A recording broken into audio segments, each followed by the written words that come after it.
Well, hey there, I'm Sully, and as always, welcome to the Gun Club. Tonight is Tuesday, December 5th. Joining us, I've got a special guest coming in, Bill Kennedy. Bill's also a firearms instructor and former law enforcement officer here in the area with me, and I've asked him to join us tonight. We're going to talk a little bit about different things with instructing and the 2A community, and pretty much all sorts of fun stuff. Going to be a nice chill night, sitting around the coffee pot, talking guns and all sorts of other fun toys. Sir, welcome in. Thank you very much, Sully. I appreciate you having me here. Oh, no, I'm glad to do it. Always wanting to get more and more voices out in the 2A community, getting more people involved. Absolutely. Checking here. We are going live right now. I've got us up live on both YouTube and Rumble. I see Jessica Reloaded's up in the chat. She's first in today. She's actually out of the beautiful state of California, where, well, we know they're slightly restrictive. Jessica, love you, girl, but we have a lot more fun toys out on this end of the world. You need to come to the free state of South Carolina. Mm-hmm. It's funny. I've got a couple of friends out there that I've met through streaming, and I've told them all, hey, if they ever come to a free state, range time's on me. We'll take them out, let them see some fun stuff. There you go. Yeah, we're down in Houston, and for a convention down there. She was there, a couple of others, and I told a few of them that I reached out to a range there, and they were going to let me bring anyone I wanted out, play with automatics. I like that. We had one person who was here who had never been outside Australia before. He's very active in Australia, streamer, very nice guy, and he was coming to the States, first time to the States. So I'm like, we'll take you out in autoload. Yeah. We'll have some fun stuff. And we've got fun stuff around here too. I know here in South Carolina, we've got a few. So Bill, go ahead, tell us a little bit about yourself. Well, I moved to South Carolina back in 1996. So right out of college, really. I started my adult life as a police officer. So I started in Kansas for a year as a police officer. I was a special reserve because the department wanted to put me on, and they didn't have a position, so they created one called Special Reserve. Did that for a year, had a lot of fun. Graduated college and moved out here. I was a police officer, a police sergeant. I was also a sheriff's deputy over in Spartanburg County. And I ended up being I was a department law enforcement trainer.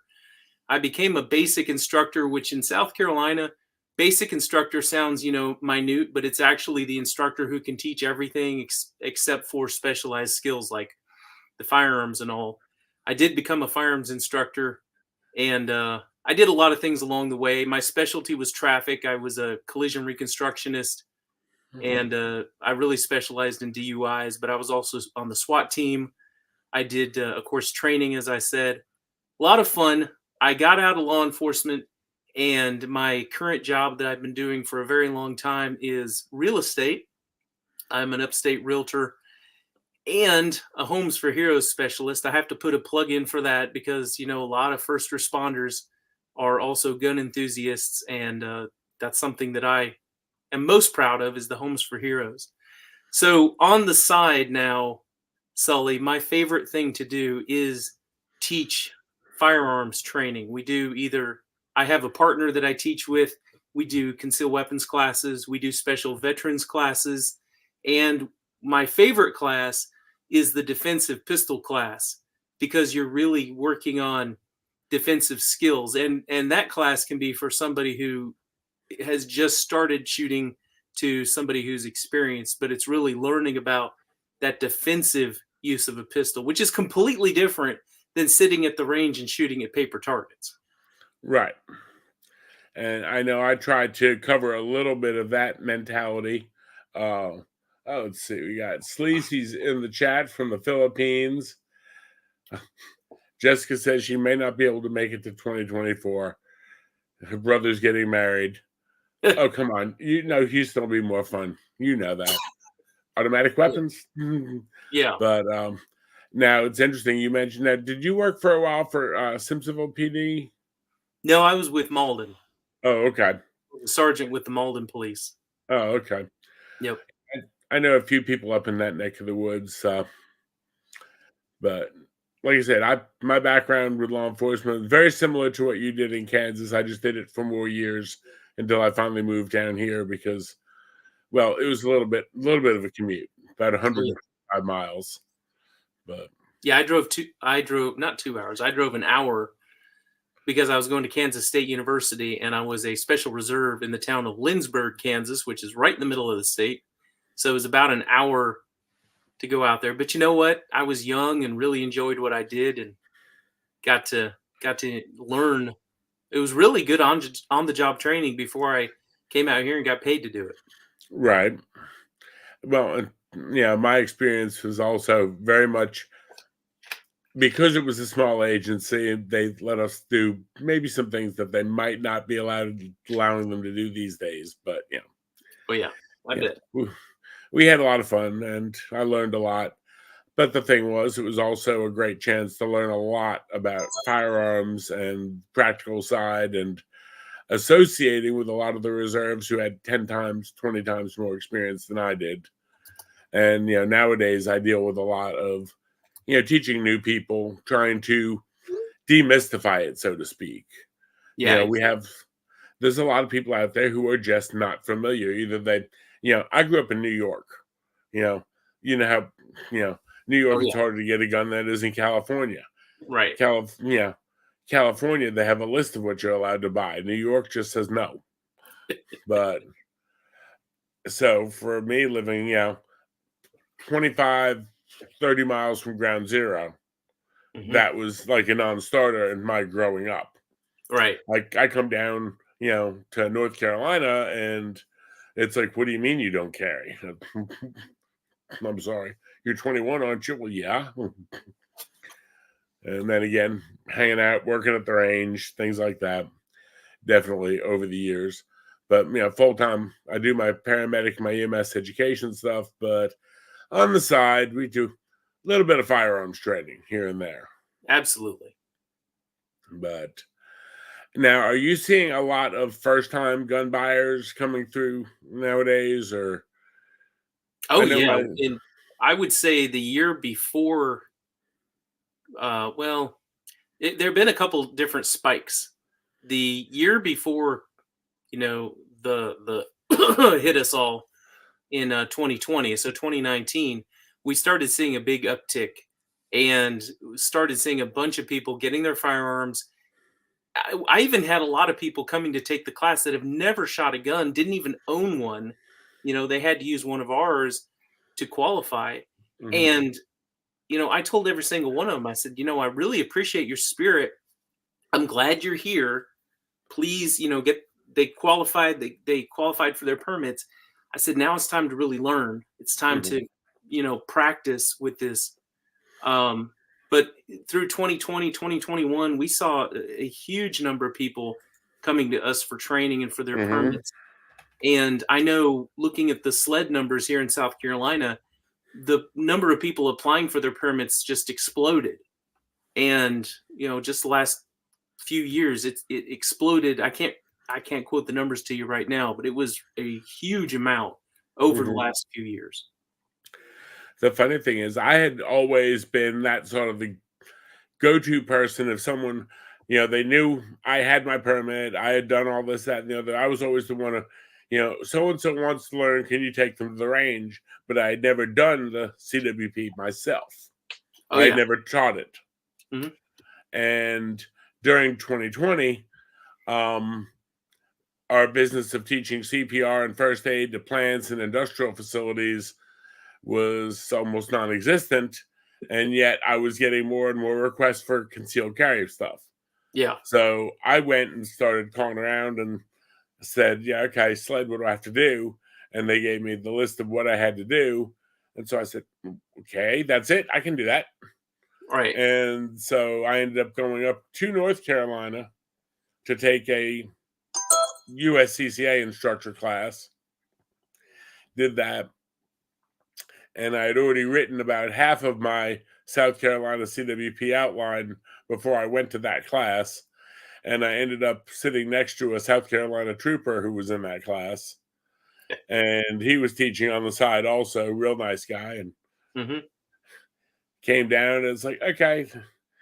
And it was, I think the fun part about that was he was already very active CWP instructor and was just doing it to get his USCCA endorsement. Right. I've been teaching EMS since 2001 and had taught for the State Fire Academy and Hazmat and Technical Rescue for 5 years from like '05 to 2010. And so it was like, when anytime we had to go up in front of the class and do anything, it was like, oh, we'll go first. Yeah. And then it was like, we'd take a break or, it's like, okay, well, now everyone else is going to go. Okay, can we go out and smoke now? Yeah. It was very much a different world. And he's looking over my notes. He goes, that looks pretty good. And he's making suggestions. SLED approved my packet first time around. And so I was a USCCA instructor for like 3 years. I kind of let it go this August.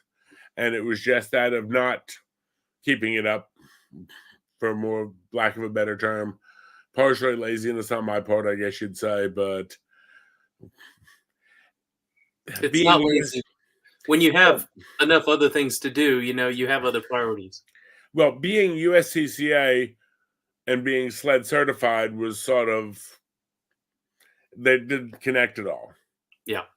So I'd use the book I wrote and the SLED outline and my slides and my PowerPoints, which I was perfectly fine doing with my course objectives because I've written enough curriculum in how many years of EMS. Oh, so yeah. I'm just writing a different topic group. And it was like, okay, nothing against USCCA. They've got some great classes, but I'll write my own, thanks. Yeah. And there's a little bit of pride in authorship, but also, they were like, oh, well, you can become an instructor in our emergency first aid fundamentals. And I was like, okay, well, here's my resume. How do I do that? Well, you've got to pay XYZ to take the class first. Yeah. Okay, I've got to go pay to take the class. Okay, I've got to go pay to take the class. So, hold on a minute. Does this count for anything? Yeah. Let's see here. Hold on a minute. If that one doesn't count, how about that one? Do any of these like get me anything? No, you got to take the class first. I can sleep through it. So kind of. Yes, Jessica, I've actually written a few. I can definitely reach out and get that to you. She said, you wrote a book. Where can I read this?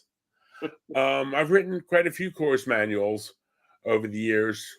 I'll be more than happy to hook you up with it. If you want, actually, you can watch a bunch of my videos, whether they're on here or on our other channel, Valor Medical Services, a bunch of medical education information on there. It is primarily on YouTube, but also mirrors to Rumble. We do any kind of medical education. It's primarily videos that are designed for EMS education, EMS credentialing, but there's a lot of stuff in there that's, basic bleeding control, basically learning how to deal with a diabetic or a sucking chest wound. You just don't take it as far as the video takes it. Go about 3/4 of the way through and you're at first aid. Do the rest of it and you're at critical care paramedic. But yeah, we'll get you definite copies of stuff if you're interested there. So the new people you get coming in, I love the way you put it. Okay, you got your permit. Now we need to build on it. Yeah, I think, absolutely. I mean, you have to train because the CWP course, now it's 25 rounds. right. It's a It was ridiculously 50, easy but course. yeah. And there's no training in the class. I mean, you're learning what a gun is. You're learning the 4 cardinal rules of firearm safety. You're learning a lot of important things like case law, but you're not learning anything about how to defend yourself. So, people need to, first of all, become familiar with their firearm, which literally means putting rounds through it. That's the only way to become familiar with a firearm, is to put rounds through it. And Yes. then, if they are serious about safety, about defending themselves, they really need to take a class like the defensive handgun class, so that they can learn how to react in certain defensive situations. And, I'll tell you, the first thing that we teach, and I know a lot of instructors are the same way because it is the only way to go. That there's a lot of important things when you think about your own defense. You've got the type of firearm you carry. Yeah, that can be important to you. How you grip it, how you align the sights, practicing the trigger pull. All of those things are important, but there's one thing that trumps every single thing, and that's mindset. You have to have a defensive mindset in order to defend yourself. Otherwise, you are going to be sorely lacking if you get into a situation. So, Mm-hmm. people not only need to learn how to use their firearm, how to fire the gun, how to clean the gun, how to reload the gun, how to draw. I mean, there's a lot of things to work on, a lot of skills, but you've got to work on your mindset. If you don't have the proper mindset, you start off at a deficit. Nobody wants to start off at more of a deficit than they have to. I was going to say, insert shameless plug here for our situational awareness video, because I agree with you. I like the state program right now. Now, again, I sort of wrote my own, but one of the biggest things I say is this is the driver's ed version. Yeah.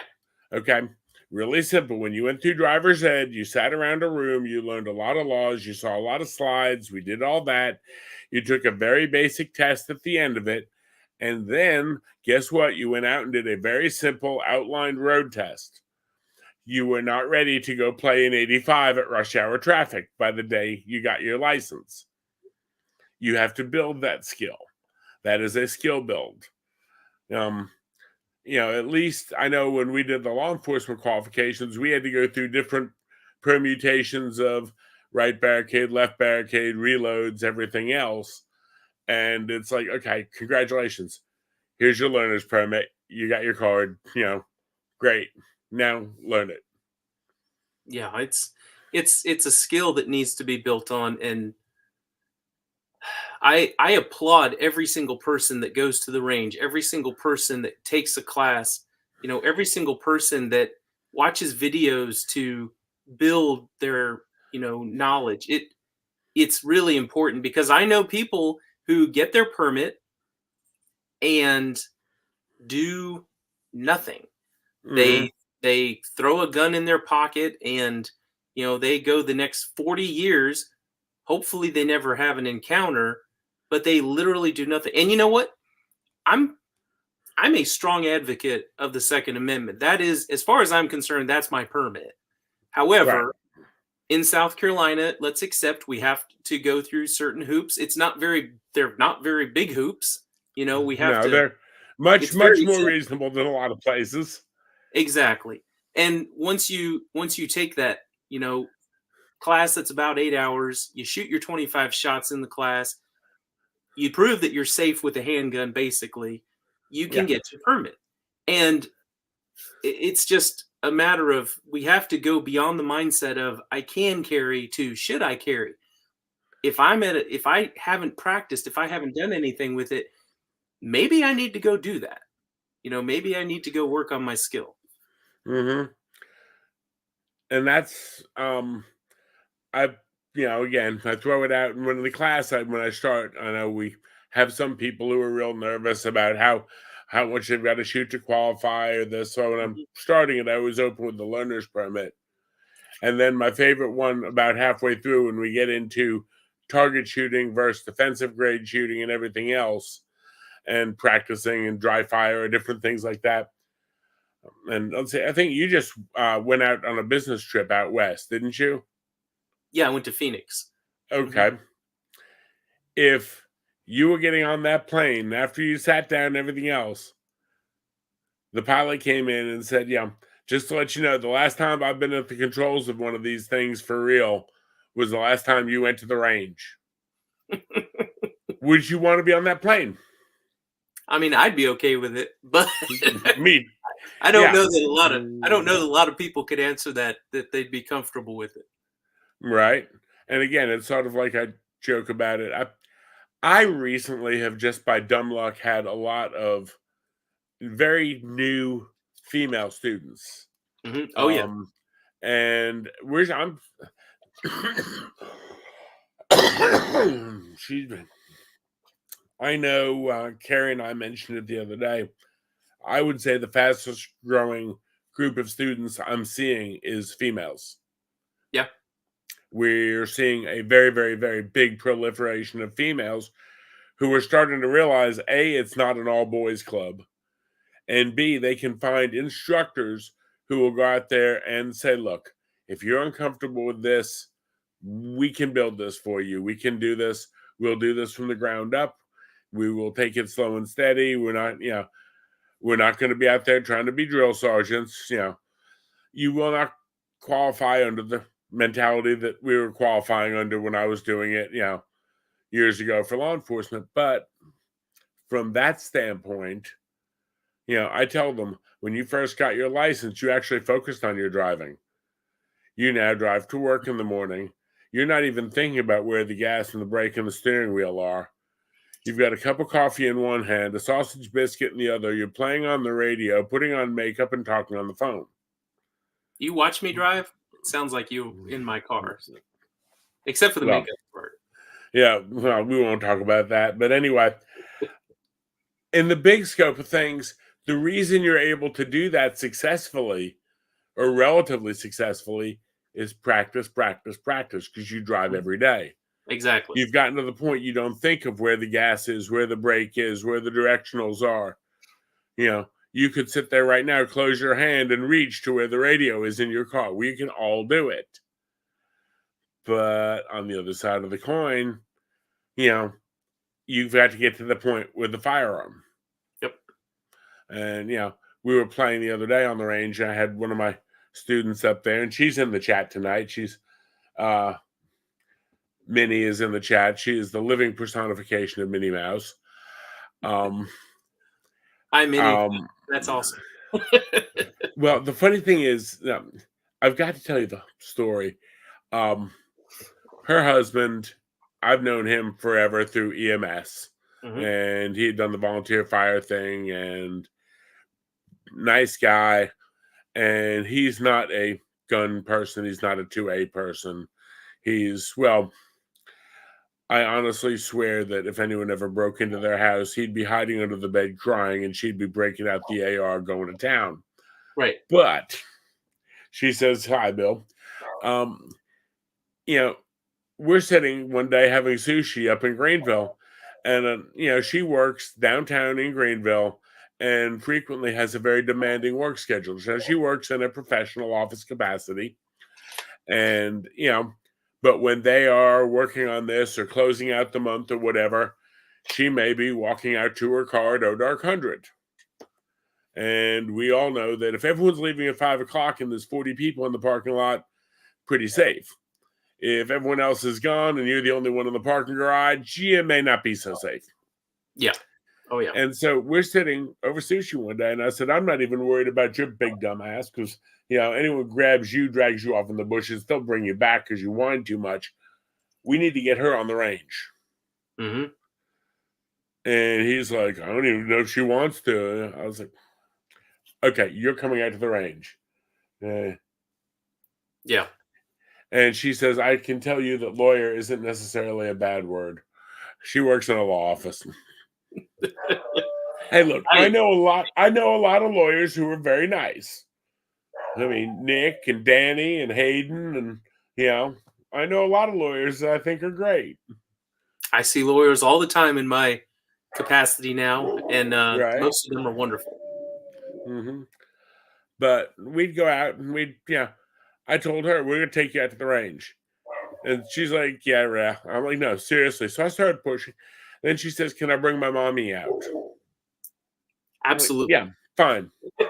So I've got her and her 70-something or other year old mom going out to the range.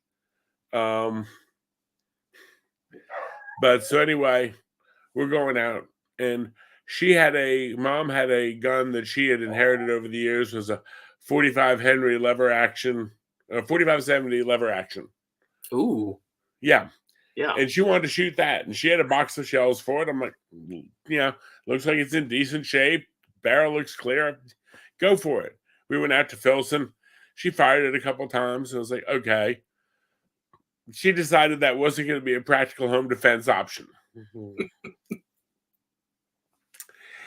So, okay. So then we started breaking out a couple of handguns I had brought with me. And by the time I was done, I had Mini and Mama Mini out there playing with Smith & Wesson Shield, Shield Easy, and a couple of different options there. And they liked it so much that, Mama went out and got her a Shield Easy. Right. And so subsequently I've taken them, and it's fun because we'll take Mom and Minnie out to the range. I've yet to get them to really do it on their own, but I'm still going to motivate them to do it. And I'll drag them, if they want to play with the AR, I'll drag them up to Greenville to either Sharpshooters or City Arsenal. If they just want to go handguns, then there's a gun shop right in Simpsonville, and I go in there a lot. But I'm pretty well known at all three because I enjoy going shooting, and I'll drag them out there. And it's like, okay, today we're just going to do the simple stuff. We're going to do the 4 rules, and we're going to go hit the B-27 at 10 yards. Mm-hmm. I don't care how well you shoot. The fact that you're shooting and you're not screaming or dropping the gun after you shoot, I'm good with. We build these things. And now it's gotten to the point that I'll sit there and I'll look at Minnie and say, okay, which one do you want to shoot next? And I'll, hey, I got a new one. Play with this one. I just did a review on this dagger. See what you think of it. Because we're lucky to have lots of ranges around here. And PSA is a ready source of ammunition and guns. PSA makes me broke. So I love PSA. Their daily emails, I need to unsubscribe because my credit card has, carpet burn from being swiped so many times up there. I can neither confirm or deny the possibility of looking at a 5.7 by 28. Have you looked at any of those recently? Oh, I have the Rock. I love the Rock. You love the Rock? Absolutely love it. I have the Ruger 5.7 too, and the Rock is better. Okay.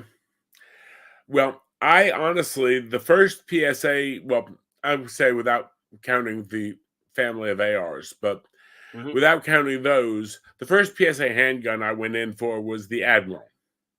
Okay. That's their 1911 series. Right. And I've been looking for a 1911 project gun. I told you before about, working with Tom and him having all the 1911s, and I never had one. And, Papa Bear was sort of our adopted dad on patrol and everything else. And he was always talking about his 1911s. And so I've been looking at, I want to get a 1911 project gun. I want to get a 1911 project gun because it's kind of like the Jeep or the AR. There's so much out there for it. Oh, yeah. That you can. So I looked at the Palmetto, and they've got the 3 Admirals. I did the review of the Admiral I got on here. Bill, I don't want to do anything to it. It's a great gun the way it is. And it was $4.99. Yeah. I feel the same way about the Dagger. That's the one with the ambidextrous safety, the serrated front slide. I was like, oh, I love it. Yeah. So I was like, oh wow, those Palmetto, and it's got the fiber optic front sight, things that you don't expect at a $500 price point. Exactly. So then I was like, okay, I'm starting to wonder about that dagger. Well, then another firearms instructor who I talk to a lot, Alicia, she's out of Colorado. She's big with PSA stuff, and she sent me a link to a PSA dagger that was like $259 a couple weeks ago. Yep. And I got one. Good. Imagine that. And so then a couple weekends ago, I had someone in a class that had a 5.7. Mm-hmm. I might have to just look at that.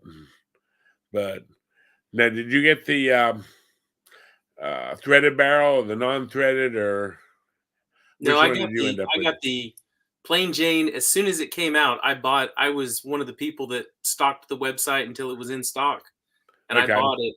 I'm actually going to buy another slide with a threaded barrel, an optics ready slide.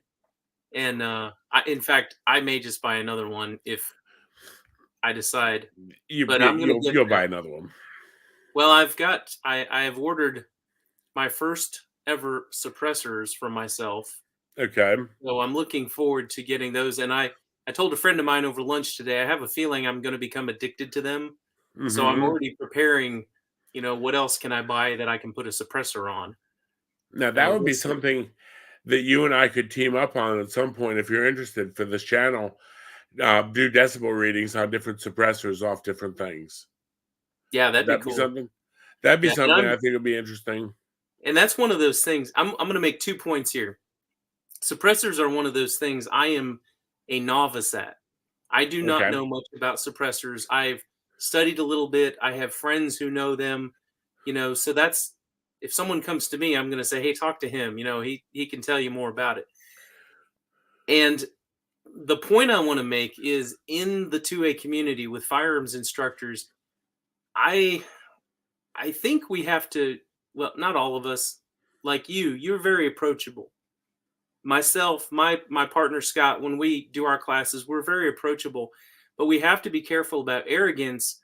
I've seen a lot of people, a lot of firearms instructors who, like you mentioned earlier, they're similar to police instructors, military instructors. You talk a little bit different on the range than you do with civilians, and I think some of those folks have to take a little bit of a step back, be a little more humble, and a little less, a little more approachable. Hmm. I've had people come to me before who told me they went to a gun shop. They wanted to buy a gun. They were so intimidated by the person behind the counter because they're like, well, you need to buy this. You got to have stopping power. You got to get that HK. HK 45. That's going to be the one. That's we got to get that. You got to. Well, I can't afford that. Well, you got to get the best. You got to drop them right now. What's your life worth? Yeah, They, they, I know, I know. they come to Oh, do me I and they know? say, that was so intimidating. I didn't want to pick up a gun for years. And Yeah, finally, they had somebody who convinced them. That kind of thing drives me crazy. We have to accept people and be there for them. So right. that's my word to fellow instructors. And Take a look at I'll say yourself. that 100%. And the thing is, you know, one thing that I got for not only me for the range, but I have it for the students when we go out and we're shooting. I've got the Ear Pro with the speakers on them, with the Mhm. volume control. Yep. And I tell them the reason I've got that is because I'm not going to be out there yelling on the range. We're going to talk like we're talking now, Oh you yeah. know, and, you know, some of it, I get the, DI mentality or the law enforcement mentality. But the thing is, uh, if people come from the background that don't know it, how do you expect them to learn it? Well, You know, exactly. I had people. I'll give you an example. Okay, this is a particular community. When the shooting happened down in Florida at the nightclub that is frequented most by people from the LGBT community, right. and I had a good friend who worked on my team in real estate who's a part of that community. And Hmm. he came to me one day and he said, "Can I talk to you about something that's not real estate?" I'm like, "Absolutely." He told me that because that shooting had happened, a lot of them were very scared, but a lot Hmm. of them were very intimidated to go talk because, again, of the same mentality. Whether it was true or not, they had this mentality that because they knew nothing about a lot of them knew nothing about guns, and they were kind of intimidated. I said, "Listen, bring them all to me." I even did a free class. I said, "Anybody who wants to take this class," I said, "get the word out because every single person on this earth should have the right to defend themselves, and they should have the Yes. right to feel 100. comfortable. They should feel right. or have the right to feel comfortable getting the instruction to learn how to defend themselves. It's kind of like if I go to school, EMS school, I don't want someone yelling at me because I'm intimidated. I don't know how to, I mean, I know how to put on a few things and that's it. I can put on a tourniquet. Once we go past that point, I'm lost. I need you to just explain things to me and not yell at me. Right. And the thing is, you make a really, really good point there. And I think it's something that every instructor needs to key in. If someone is coming to you to get training, they are your customer. You need to meet them where they're at. Exactly. Now, when I got my CWP down here, I, openly asked the instructor when we were talking about going out to the range and qualifying and everything else. I said, well, I brought a couple with me. I didn't know what, our course of fire was going to be. And I didn't know if you'd be comfortable with me carrying cocked and locked. Mm-hmm. And he looked at me because I've got a Browning high power that I love to shoot. Yeah. And I shoot it very well. I also had a Smith 915 with me.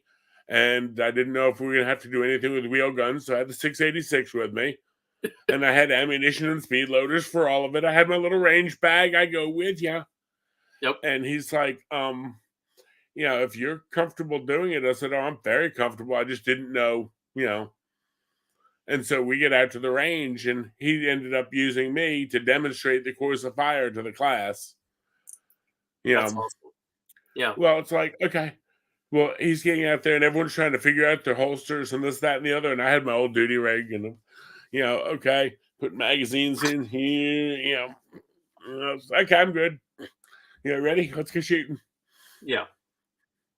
But we've got to meet them where they're at, and I've had one female I took out to the range who she moved here from California, smart lady. She moved here about 6-8 years ago and has not touched a gun in 6-8 years or more. Right. Had gone shooting with her dad many, many moons ago, sometime out somewhere near Vegas when they were on a trip sometime. I'm like, okay, we'll start with 4 rules. I had, Minnie Mouse go out there with me.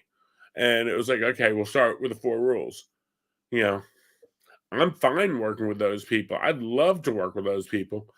And, from, what you mentioned about Pulse, the interesting thing, did you ever hear the whole follow-up on that one? Because, that's getting into my fun with the active shooter stuff. As much as they want to, the media portrayed that they were targets because of the nature of the club, it was actually more Middle Eastern jihadi related. The gentleman was on the watch list, and so was his family. I did hear that. Yeah. Yeah. Well, Glenn Greenwald wrote an excellent, excellent article. If you're not familiar with Glenn, he is a member of that community. And he basically wrote an article scathing the rest of the media, stating, I'm sick and tired of the trying to tell us that we're under attack when it's lying bullshit. You're dear national media, you're causing an uproar and you're lying about it, and stop. But well, fear sells, as they say, fear sells papers, or you can extrapolate that to internet space, TV time, whatever. Mm-hmm. And I'm a big believer in I want to cover the truth. And that's why I do a lot on this channel with some of these active shooters. Yeah. Because what is speculated in the first hours is usually very incorrect. What is speculated in the 2 weeks afterwards, I'm one of the ones who downloads all the manifestos and reads through them and highlights them. Because I also teach like the TECC, the Tactical Emergency Casualty Care. Yep. I teach the response to this stuff. And it's like I always say, my friends, they're like, dude, you reading all that stuff, and being able to quote all that stuff and everything else. I was like, you know what? Here's the deal. I honestly want to sit there and, best way I can put it, if I'm going to defend against the Clemson Tigers in a bowl game this week, I need to study what their game plan is to write a defense against it. Yeah. If we are going to defend against these active shooters, these mass public shooters, whatever we're going to call them, we need to study their playbooks the more we can and come up with that. Minnie says this, it was her papa's gun. And Jessica said, that's why I loved it when Elon said GFYS to the media. That was beautiful. Very much so. Yeah. And that, ladies and gentlemen, is one of the reasons we are on Rumble. Thank you, Chris Pavlovsky. If you have any questions, look down below. We're here in Rumbling. Exactly. But, it just, to me, every single person, like I said, they have the right to defend themselves. They have the right to learn. I do classes for real estate safety that I've been doing since 2005. And the first thing I start with in those classes is, listen, I know that there's a lot of people in here who have different beliefs than me. A lot of you probably hate guns. You don't like them. All I'm going to say is this. I respect you. I respect the fact that you hate guns, and I'm going to understand that you don't want to ever carry one or touch one. What I'm going to do in this class is give you options. So if you couldn't possibly hurt a human being, you can't cause pain, you're not going to want to carry pepper spray. Well, then I'm going to teach you, hey, you need to wear good shoes. You need to carry a whistle that can get attention. There's things you can do. If you don't like guns, but you can still defend yourself with something, I'm going to teach you about pepper spray. And if and we'll go up the ladder. The only thing I ask from you as my students, I'm respecting you. Please respect me and the fact that other people have different beliefs. And that's it. Right. I think everyone can defend themselves. They just need to learn what their personal limits are. And the other thing is, don't try to force your personal limits. If you're carrying a gun, but you could never hurt a human being, the only thing that's going to happen is that gun's going to be taken away from you. Yeah, we both said that one. Yep. But and the interesting thing is, from my perspective, and I know we have people like that, and I've been a couple years ago, I had an interesting discussion. We were going all the time to the hockey games. We had season tickets for several years to the Swamp Rabbits games, and I'm kind of a hockey nutcase at best. So it's like we go out there, and was a little bit late to one of the Saturday night games, and the bartender up in the club, in the clubhouse, in the VIP lounge, was like, "You're late. You okay?" I was like, "Yeah, had a class, went a little bit long." And she said, "Oh, what kind of class?" I said, "Oh, concealed carry." And she said, "Oh, how'd you do?" Well, I did fine, but the students did really well too. She goes, "Oh, you teach that?" Yeah. Now she went on to tell me that her dad was in law enforcement, had suggested she get a firearm for herself, but she didn't know anything about them, didn't know any training, this, that, and the other. I got the feeling he wasn't very local. Right. And I'm like, okay, here's the deal. Here's my card. You need anything, holler at me, let me know. Well, she hemmed and hawed about it. A couple weeks later, I went up there. I said, "So, when do you want to go to the range?" And she goes, "Well, I don't know if I need to bother. I don't know if it's worth it." And I said, "Okay, can I tell you a secret? Yeah, you need a gun more than I do." And she said, "Why?" And I said, "Oh, you're going to yell at me, and I'm going to be called a misogynist for this. But if you and I both leave here tonight and both go to the same big box store over on Wade Hampton Boulevard to get our groceries, and when we get done, I'm coming walking out one door, and you're coming walking out the other, and Cracky McCrackhead is sitting out in the parking lot deciding which one of us is going to get ripped off, do you think he wants to play with the 6'2", 275-pound male, or do you think he wants the 5'1", cute as a button, 110-pound soaking wet female?" Oh, yeah. And she looked at me. I said, "Criminals are not going to, if they can at all avoid it, get into hand-to-hand with me. Now, if they've got a weapon, they may think, okay, fine. But then again, the way I carry myself and my situational awareness, I'm up looking around, honestly, do give off target. I'm sorry." Right. And she said, a couple weeks later, she said, "Yeah, the more I thought about that, you really kind of hit home with me on that one." And I was like, "Look, let's go to the range. Let's talk." And we went out to the range. She said she had never fired a gun, never thought she could fire a gun. And, it took a few weeks, but she's actually got her permit and everything else. So we'd go up there. Well, go up there once a week or so. Let's go play. Let's go play in the range. And that's the other thing. Instructors, the first couple times they go, again, if they don't drop the gun, they don't scream when it goes off, and they don't throw it at you, it's a win. Build the skills. Because the less threatening it is and the more fun it is, even if they only put 10 rounds through it first time out, that's 10 rounds they never thought they could do. Yeah, I completely agree. And one thing I'll say is think about children too. I mean, first of all, the most obvious thing is you always teach firearm safety to your kids if you have firearms in the house. But let's go past that because that's a given. They exist in society. Right. They need to learn. If you have firearms, if you ever intend to teach your children, start off young. I started my son when I'd go to the range, he had a BB gun. And I would set up a target like, I don't know, 6 feet away from where he was. And I taught him. Of course, he learned the firearm safety. And as I watched him and made sure he was doing what he was supposed to, he got to use it by himself while I was shooting next to him with, regular guns.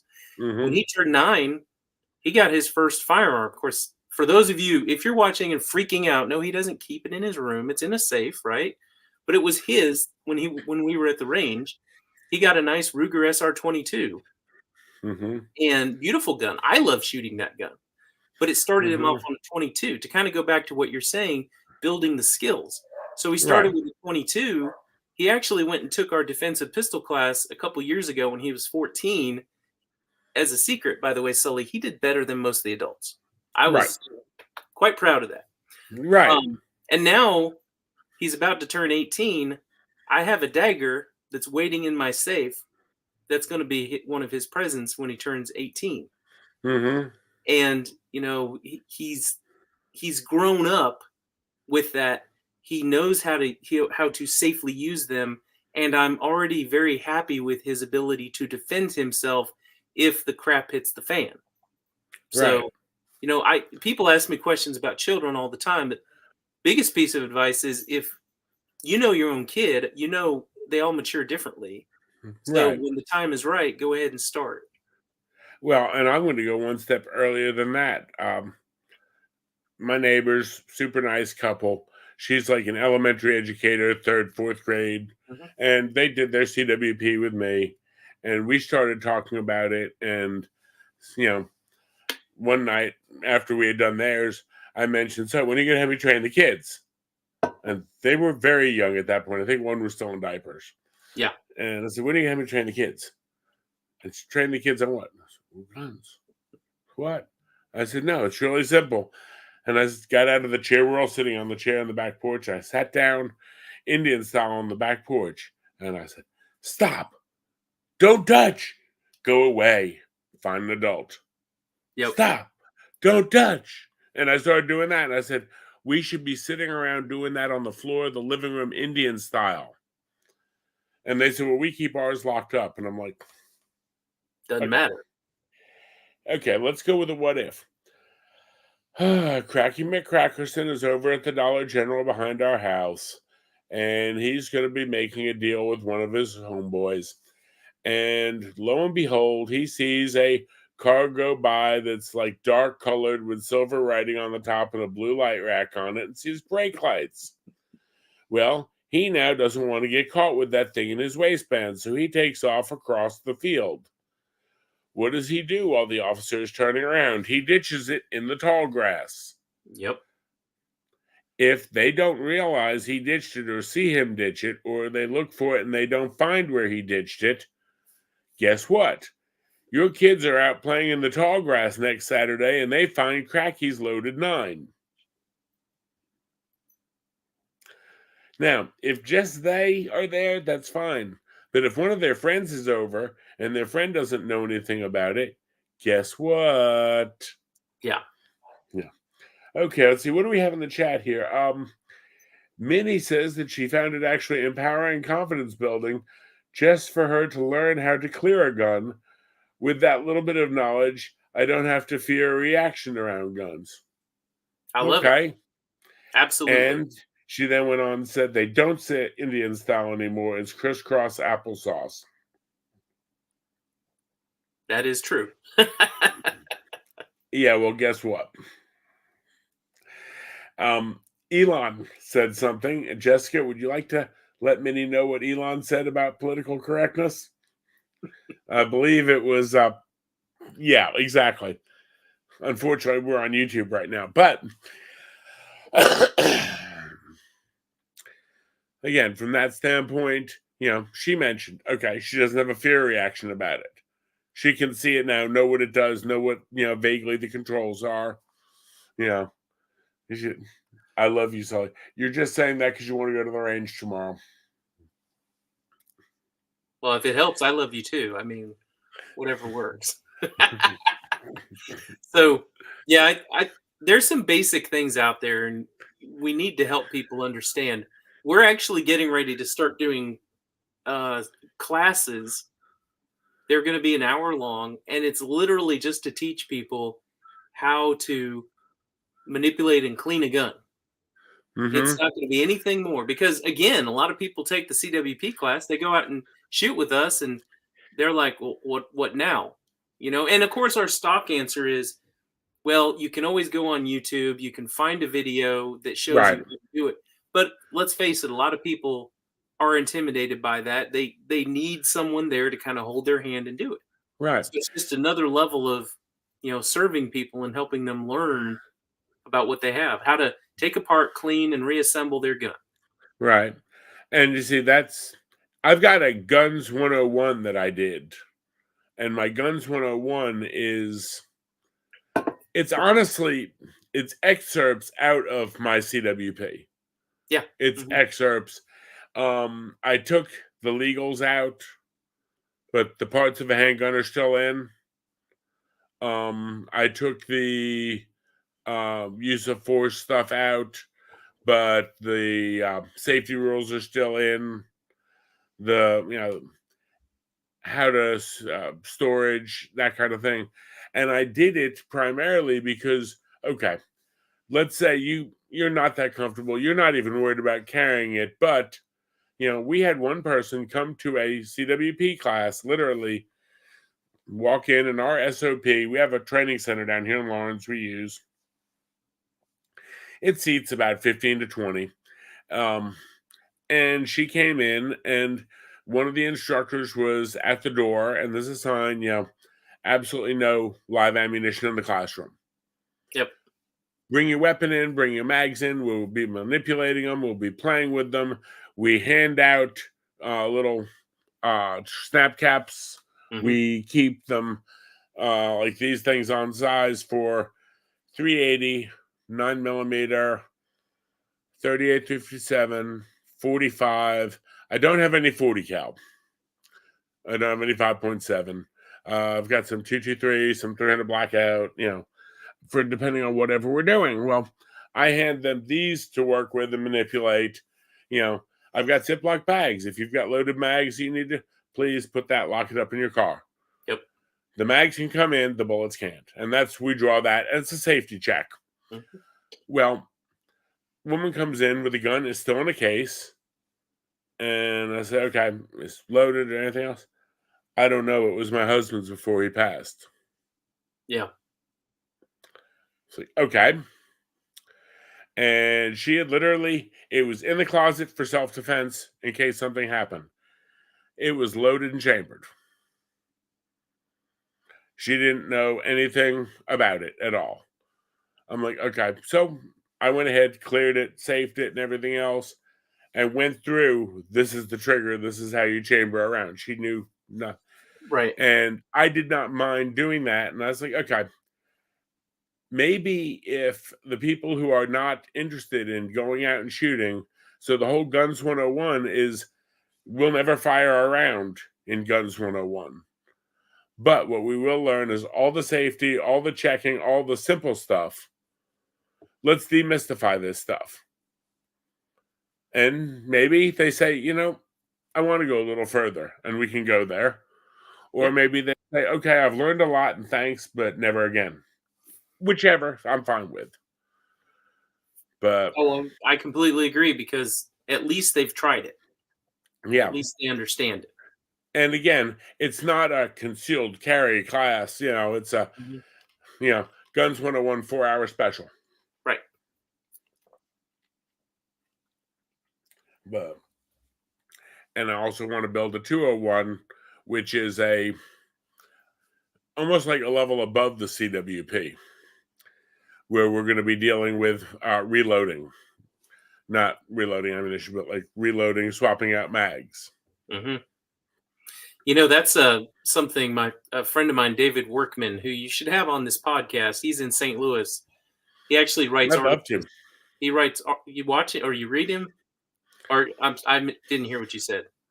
I said I'd love to. I'm not familiar with him off top. Who's he write for? He writes for a couple different publications. I'll have to send you one on Facebook when we're done tonight. Okay. But he just wrote an article about reloading and about the skill. And I told him, I said, it's funny because when I was a police officer, I practiced every single day, certain things, drawing from the holster and reloading skills. I actually won several quick shooting competitions, police competitions, because I have a naturally quick trigger finger, but the reloading is really where most people screw up. But now today, it's one of those things I don't practice as much. And it's a perishable skill just like anything else. So I told him Mm-hmm. after reading his article, I said, "You know what? I appreciate this." And again, a dose of humility, instructors. We're not super people. I had to acknowledge that, I hadn't practiced that much in a long time. And so when I go to the range the next time, guess what I'm practicing? I'm starting my Mm-hmm. reloading. I'm actually doing some tonight and practicing just reloading. Mm-hmm. There's so many things. Um, yeah. Now, one thing that was really interesting when we did our transition from the wheel guns to the semi-autos, one thing that we did, and we did it as like a little internal fun drill among ourselves. We'd go to the range and we'd have our buddy loading our magazines for us. Yeah. Now, I may load 5 in your magazine, I might load 3 in your magazine. Yep. Because we're so used to counting how many we've got in a stress fire situation, forget that. So I go ahead, load it, put it in. You rack the slide, put it in your holster. You come out, you fire. Guess what? It runs dry. Mm-hmm. Because if it runs dry in a firefight, it's not it should be almost all instinctive. Okay, it's locked open, drop it, load it. Yeah. And Exactly. we would take and have someone standing there with extra mags, and as we were pulling out of our belt, loading, they'd stick another one in our mag pouch. So if you went through, say, 5-10 mags worth of 2 or 3 rounds apiece, pow, Yeah. pow, it's locked open, drop it, pull, drop it, and again, building that skill. Yeah. The other fun little training tip we used to play with is we'd take and put one of the snap caps in the mag. Yeah. I was about to talk about that. Yep. Yeah. What better way to get your tap rack and ready done? Mm-hmm. Gee, I've had a failure to discharge. Again, it should be instinctive, your response to it. Yeah. That's another thing that, really you have to get ingrained. Because I'll tell you what, again, a lot of people have firearms that they don't maintain very well. You can have an issue when you fire them. Um, you have to be ready to take care of malfunctions. Right. Airline pilots, and again, I've got a friend who's very involved in commercial aviation, a couple, Mhm. and they go through basically quarterly training, and at least once out of every 6 or 8 months, they go through everything on a 737 from engine shutdown to engine failure to anything like that. They practice that all the time. Yep. Engine fire, engine this, engine that, emergency landing, ditching in water, whatever. And so it's like, okay. He's like, because simple takeoff and landing, that's easy. Exactly. but he builds up going the other way. So Yeah, I tell folks, see, I'm a pilot, but I okay, fly I the didn't small. know that. Yep, so you learn something new. But Okay, I fly the small planes, like the Cessnas. okay, So, I laugh with people all the time, and I say, well, if it comes to it, I could probably land a jet. It wouldn't be pretty, and I'd probably be in big trouble. But if anything else happens, I'd have no idea. And that's the training you're talking about. Everything under the sun. Landing, I mean, taking off is the easiest part. Landing is the second easiest part. Everything else in between is where problems happen. oh no, no. See, he actually says that taking off and landing are the riskiest parts, Riskiest, yes, and but the they're reason, easy to train. well, he says the reason that they're the hardest parts for him, or the hardest parts generally, is any other place, plus or minus 1,000 feet, you really don't care. Yeah, He said if we're in the cruise at 30,000 feet, and oh well, we hit some turbulence, so we go down to 28, and we hit a lift, or we go up to 32, we don't care. yeah. No, But that's when not you're a problem. landing, he said, you want to be plus or minus like 3 feet. It's always the little things.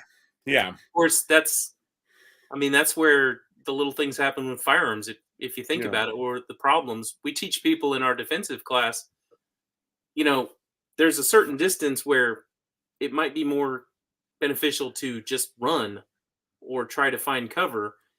People hmm, can't rob you at the ATM if they're 20 feet away. right, And you have to learn the things, the close up. I mean, think about how many firearms instructor. No, let me rephrase that. How many people go to the range just to shoot for fun and to practice a little, and they practice 3 feet to 3 yards? Almost nobody. Almost nobody does that because it's not any fun. I mean, the target's right there. Literally at the end of your muzzle is the yeah, target. right, And yet, especially when I was in law enforcement, the very first thing and the very last thing we did in a lot of our qualifications was a between 3 feet and 3 yards. hmm, Different drills designed for that. Because what happens? You're talking to a suspect. You're not things jump 25. off. You're not 25 yards away. You're talking to somebody. Get your hands up. You're doing what you're supposed to. Something happens. A lot of times they would teach you, if they're coming down with a bat or something, you're blocking and drawing. Hmm, So it's the yeah, little stuff, it's the short, close in things. It's the same concept. hmm. And a lot with my newer shooters, we go max of 10 yards. We'll put it out about 7 to 10 yards, and it's like, okay, we're working at that. Yep. And I also do in the CWP class. I have a B-27 I have hung up on the board, and I play with cert guns and various things and demo various things during the class. And I go put a paper plate on it, Hmm. and I said, I want you to forget that little red dot, forget that little red X right there. It doesn't exist. Yep. You know, if you get to the point that you're trying to get good quality sight alignment and breath control and everything else, you're going to be stabbed. You Exactly. know, the whole thing is, by the time you realize it, you're not going to be prepared for it. You will be prepared on the range day. It's going to be come up, rocket out of your holster, and about here when you're making your front sight and start shooting, and we'll figure out the rest. You know. Oh, I completely agree. My favorite training aid is the little 5 or 6 inch paper plates you can buy at Dollar Tree for $1 for 50 of them. And I Mm-hmm. staple those onto the target in different places. In fact, one of the drills we do with some groups is I'll call out a series of colors. We'll have different colored Mm-hmm. plates, pink, yellow, black. Well, there's no black ones up there, but it makes them think. It's a divided attention drill. And the point is to practice point shooting. You know, I tell people, if your finger is pointed at the target and you're not too terribly far away, you should hit it. Mm-hmm. Yeah, I agree with that. It's good training. And you talk about new shooters. I love the fact that you say no more than 10 yards, because the only thing you're going to do with a lot of new shooters is frustrate them. Right. Well, And well, hold that thought. I'm going to do a shameless plug here. We got to Go do a for it. little bit of something to pay the bills. All righty, going to throw this one up. Folks, for those of y'all watching, I appreciate it. It looks like we've got about 15 on Rumble. We've got a couple over on YouTube. For those of y'all who are not familiar, I'm also involved with Valor Medical Services, and we offer a large amount of online EMS continuing education, which is nationally accredited for EMTs, advanced EMTs, and paramedics. And we are doing a special for the recertification season coming up here in March. We've offered a 15% discount with coupon code Gun Club. So you can check us out if you need EMS continuing education. If you need all the hours, great, get a 1-year subscription. If you just need 1 or 2 mandatory topic groups, I think they're about between $8 and $10 a piece. Check us out, see what we've got. It's academy.valormed.net. And again, you use the coupon code Gun Club, it gets you a 15% discount on anything, online classes, and we do direct import to National Registry. And again, we're nationally accredited through the Commission on Accreditation of Pre-Hospital Education. So definitely we appreciate the support with that, and that sort of helps make some of this stuff a little bit more possible for us. Alrighty. Yeah, every now and then I throw that one up there because you'd be surprised. We have a lot of EMS people who are into guns, and plugging that stuff in there is always nice. Yeah, and I'm going to give a shameless plug since you brought me on tonight. If That's fine. remember, my primary job is real estate. If anybody ever wants to buy or sell a home or invest in real estate or even get into real estate, I'd be honored if you reach out to me. And it doesn't matter where you are. I've got great partners all over the United States and parts of the world. In fact, I can help you buy a house in Dubai if you want. I don't know if anybody Okay. on here wants to buy there. So reach out. Jessica, are you still in the chat? Jessica, are you still in the chat? There we go. We'll hook her up. I was going to say, she might want to buy a place in Dubai. I don't know. And remember, I'm a Homes for Heroes agent. So if you're a 1st Mhm. responder, military veteran, teacher, or healthcare worker, you'll get a cash reward at closing, which is pretty darn sweet. There's no strings attached. It's Mhm. thank you for your service. All right, there's my shameless plug. Hey, by all means, that's one thing that, we did this, and it's like, okay, yeah, we talk training, we do different stuff. To me, it's sponsoring it, building it up little by little. Oh, absolutely.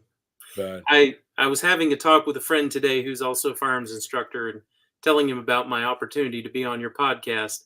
First of all, he thought that was pretty cool. And second of all, we decided it's a great idea, because it's nice to help everyone out in the community. I mean, mhm. I've been kicking around putting together a podcast. You would be somebody I'd invite to it. We have to have people. We have to have a high collaboration of ideas and a low collaboration or a low clash of egos. Mhm. I love it. And the biggest thing to me with this is, I brought in a few instructors now. I don't know. Are you a USCCA instructor? No. Mm-mm. Okay.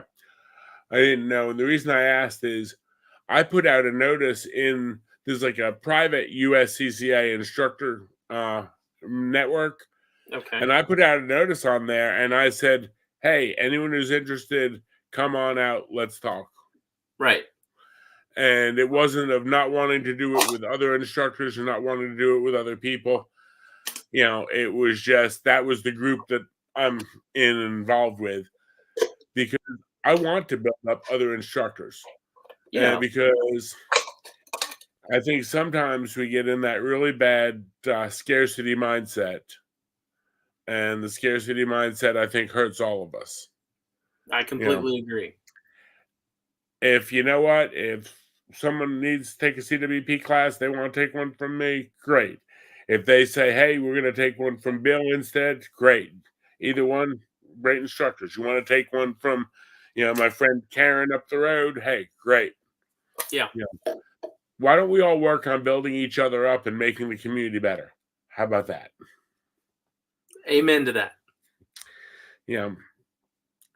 And one thing that I will also say, and this is sort of a caution to other instructors, folks, no matter how great you think you are or how bad you think the other person is, nothing is worse than trashing another instructor. Trust me, it makes you look petty as, yeah, Oh yeah, I said it. absolutely. And I say this as someone who, again, was on the adjunct faculty traveling all over the state with the fire academy. And when you go into class and you get instructor A who's bad mouthing instructor B because we have more fun in my class or I do it better in my class, dude, it makes you look really bad. And we had instructors do that. And little by little, no one wanted to work with them. Little Mhm. by little, you found, yeah. But I would sit there and I would say, you know what? Hey, I enjoy going to sit in David so and so's classes because the guy had to have like a master's in chemical engineering. And when he was teaching hazmat, you sat there and were learning chemical compounds. Now, Yeah. did he go in a little deep sometimes? Yeah. And I know sometimes we'd be in the back of the room, like other instructors would be like, and he'd be like, I'm going too deep, aren't I? Yeah. Sorry for the last 10 minutes. We're going to go. But he could take that because David's ego didn't bother him.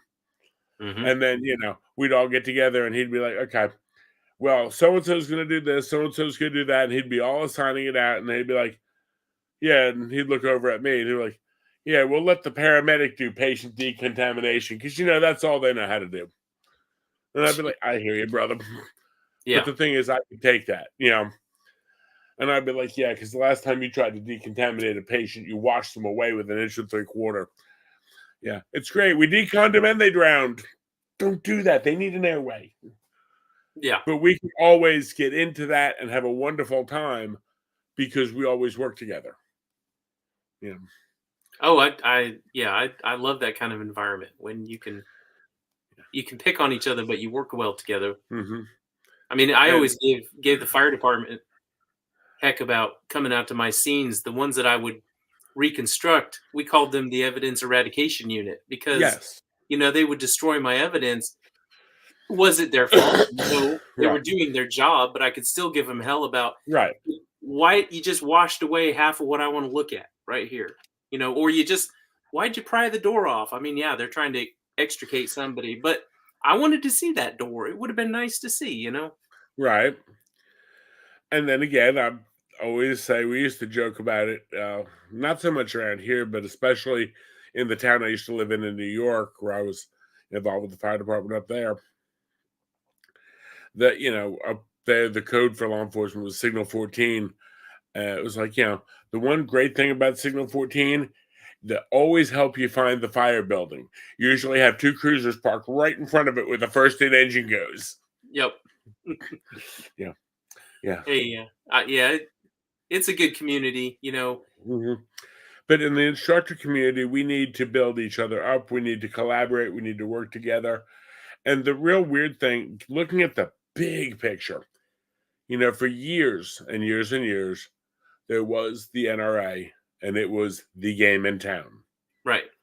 And I'm not the least bit anti the NRA by any stretch of the imagination at all. May or may not have a membership card or something with them. But recently, there's some other things that have popped up. Hmm. FPC, GOA, Yep. SAF. And what are we seeing? That a lot of the anti-gun grabbing groups are on a back foot now. Yeah. That, guess what? As a team, they're all working better because everyone can do more than what one person can do, what one organization can do. Right now, I mean, I can go back to the mid 90s. South Carolina passed CWP in 96. All Yeah. right. Hmm. North Carolina in 95. We've now got 29 states that are constitutional carry in this country. Did you ever think you'd see that? Heck no. Okay. The ATF decided they want to go after pistol braces. They basically got swatted on the nose with a newspaper by the 5th District Court. And I mean, they can try to appeal it, but they're going to appeal it to a court that's already ruled on it. Yeah. In another case. So that's not going to go real well. You know, in 94, they passed the assault weapons ban, whatever that was. I don't know what an assault weapon is. It's a made-up term, but it, fell dead due to lack of interest in 2004 and really didn't do any good, statistically stating. Homicides were within 0.1% with or without it. So don't know if it saved any lives or not. And again, we still don't know what an assault weapon ban is. But, now we're seeing court win after court win, led by Bruin, but going across the board to get more people the right to be able to what? Defend themselves. Exactly. I'd love to see, as much as I poke fun at, Jessica or other people down in California, I'd love to see them be able to actually, have the same freedom we have here. Oh, absolutely. There's tons of wonderful people in the state of California, and I hate it for them that they don't have that ability. And you take, like I said, the young lady who went out with us to the range, she couldn't believe that it's like, I was loading up a magazine for her she wanted to shoot the Smith EZ and then she wanted to shoot the dagger. And she's like, I showed her the dagger. I have the ETS see-through mags. Yeah. And I said, now, this one I showed her the EZ has 8 and this one's got 15. She said, I didn't think you could have over 10. I said, oh, honey, you're in a free state now. It's okay. Yeah. But again, let's see here. Yeah, calling something an assault weapon is kind of redundant. Isn't any weapon consistently of an assault weapon? Honestly, the reason that I have this drink in this cup, with it being painted black, I guess this is an assault tumbler. Absolutely. Yeah, it looks kind of militaristic. It's got shiny. Now, if it was wood grain, then it wouldn't be. I almost bought an AR-15 that was, it was all done all in white. And I was gonna say, that's the safe one. I can't understand. I had one. I almost bought it. I had a friend who did a Hello Kitty AR-15, and he ended up selling it. I almost bought it from him. I don't understand this. I tell folks, okay, if I had one person argue with me, about assault weapons, they said, well, an assault weapon is a weapon you can go to war with. I said, well, that means I have two. I have an M1 Garand and a 1903 A3 Springfield rifle. And guess what? Both of them went to war. And the M1 is you would never call it an assault weapon. None of these people would. And a Springfield A303 is a bolt action rifle. Right. So, but they went to war. My AR is peaceful. It's never gone to war, Right. Well, I guess, my 1911 could go to war. Exactly. I mean, see? It could have at one time back in, 1911. Yeah. My Browning was, well. Oh, yeah.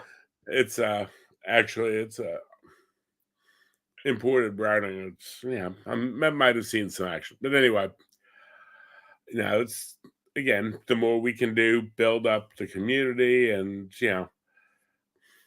assault weapons bans. What is that? An assault steak knife?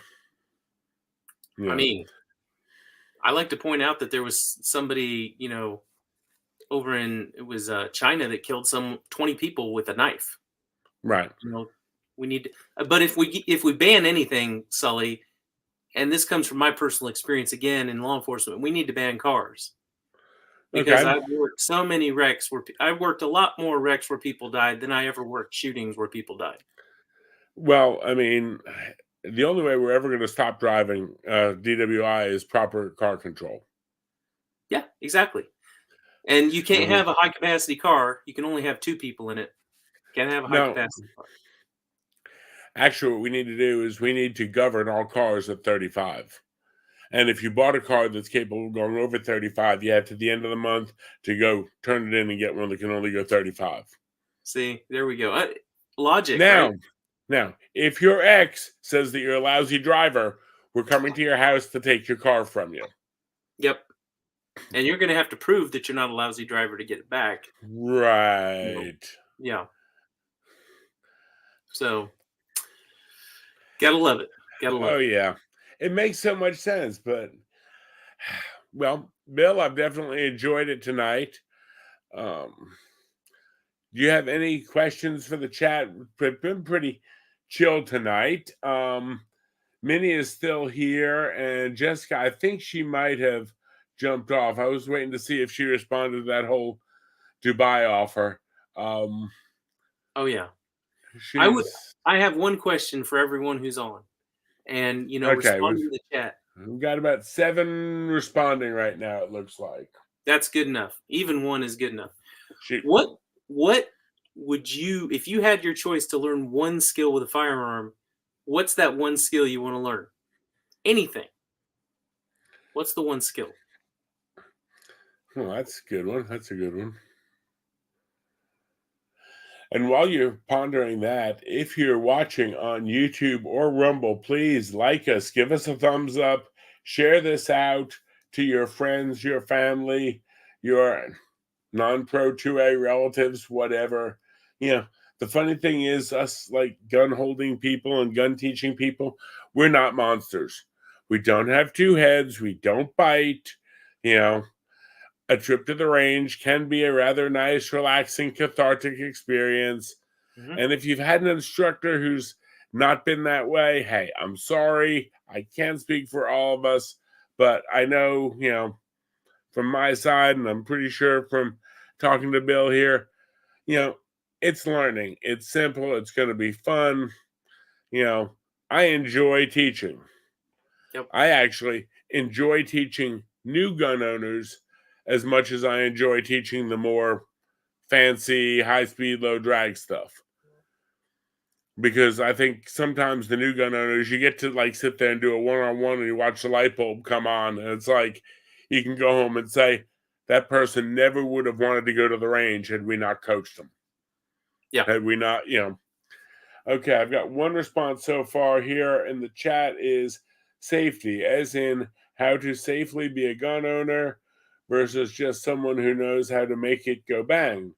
I want to be comfortable enough with it that my being a gun owner isn't a danger to me. I love that. That's a great answer, because that comes down to the basics. I mean, you start with the 4 cardinal rules of firearm safety. Always point a gun in a safe direction, assume that it's loaded, keep your finger off the trigger until you're ready to fire, and know your target and what's beyond the target. Here's the thing, Sully, and you know this better than I do probably. If you point a firearm in a safe direction and keep your finger off the trigger, you will never have a negligent discharge. Never. I love it when people tell me, well, I was cleaning and I was cleaning the gun and it went off, and I'm like, well, did you pull the trigger? Well, I don't know. I said, I guarantee you pulled the trigger. I said, it happened. So then if you get past the 4 cardinal rules, it's all about carrying safely. It's all about storing safely, So I love that. That's at the heart. Mm-hmm. That's at the heart of being a responsible gun owner, is learning the safety. And I'm glad that you said that's a great first response. Yeah. That's the one we've gotten so far. And so far, that's about the only response we've got. That's okay. I intimidate people. So no, I don't know if it's that, or again, sometimes it just depends on how many people are in at a given time. There's a slight lag with the counter sometimes. Our counter just went up with viewers, but I was hoping to see what Jessica would say about the Dubai comment. But from that standpoint, definitely appreciate you coming in tonight. Folks, if you want to reach out, do you have an email address or something you want to give out, or Yeah, some way people can get in touch with you, or I'll something give or you other? I'll give you three things. First of all, my cell phone number is 864-505-1259. It's 864-505-1259. My email address is really easy to remember. It's Bill K, BILLK, at KW.com. So Bill K Mm, at KW.com. And I would like to ask, if you're on YouTube, go check out a channel called the Buffalo Bacon Channel. If you search youtube.com/ and then the @ Buffalo Bacon, it's a channel my son and I do. We just started it a few months ago. We have 106 subscribers now, and it's all about fun things in the upstate of South Carolina. So there you go. check. Let's see here. I'm gonna throw this out. I tried to get about as quick as I can. Oh yeah, And it says, I know it's Buffalo Bacon, and you're not mirrored over onto Rumble or anything. not yet. Okay. Well, we're going to be as soon as I get around to it. I have a feeling that you'll be doing that soon. Probably so. And the interesting thing, like I said, with the way things are set up, we're doing streams to both right now simultaneously. When we get done here, you'll be able to go look at both, either or. And again, the upload is not that different. I know you and I talked about it. We're going to get together at some point and play with tech stuff, Yeah, but I can easily show you how to mirror stuff over. But awesome. let's hopefully get him a few subs for him and his son on Buffalo Bacon. It's actually kind of interesting. I know I didn't know you had the background with the aviation side. I know I was thinking one time about telling you ought to look at doing something with GSP. Oh yeah, Because I'll be honest with you, I know you did one video, and I went down to Houston, the trip I was telling you about, where Jessica and everyone was down there over the summer. And, it was early August. It was either late July, early August. And to me, GSP is one of our best kept secrets of the upstate. oh very much so. And I say this because I can park my car. Now, I park typically in the parking deck, even when I'm going for like 4 or 5 days, because Yep. it's just easier and closer. Yeah, it's a little bit more expensive, but okay. Keep my car out of the sun, avoid a little bit of UV damage. And plus, when I get home at night, I'm really not in the mood to go play in the long term. So, do that. Walk over it, elevator down, walk across the street, go down, drop my bags at Delta, say hello, boarding passes, up an escalator, through TSA, maybe 35 minutes from the time I lock the car. Yeah, Maybe 35 minutes if TSA is long line. which they don't often have. No, they usually don't have. And especially first thing in the morning, that's 20 minutes. Yeah. I've actually been going out like bright and early in the morning, and it's like, literally the 20-minute run to the gate. Right. Any place where you've got to get 2 hours early, you will spend more time parking a car and getting to the right building in Atlanta, Hartsfield, than you will. And I've told friends of mine who live in like upstate Atlanta area, drive up 85 to GSP. Yeah. Oh, it's worth it.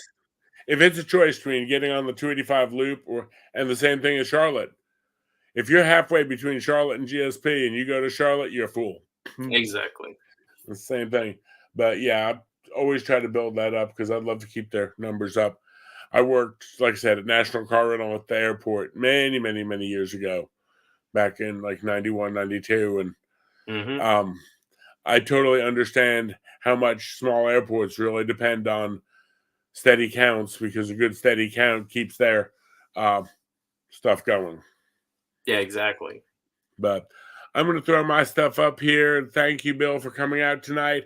Folks, if you want to try to get in touch with him and you missed either his phone number or anything else, please feel free to reach out, come out to me, and I will be more than happy to go ahead and get that up there. Mine, as always, is mike.southeastdefense@gmail.com. There's our Twitter, our Facebook, Locals Club, as well as our Rumble Library. And make sure to check out Buffalo Bacon on YouTube because, hey, it's actually got some interesting stuff. If you want to just see what South Carolina is like, if you're looking for a nice, wonderful, free state to move to, this would be a good one to choose.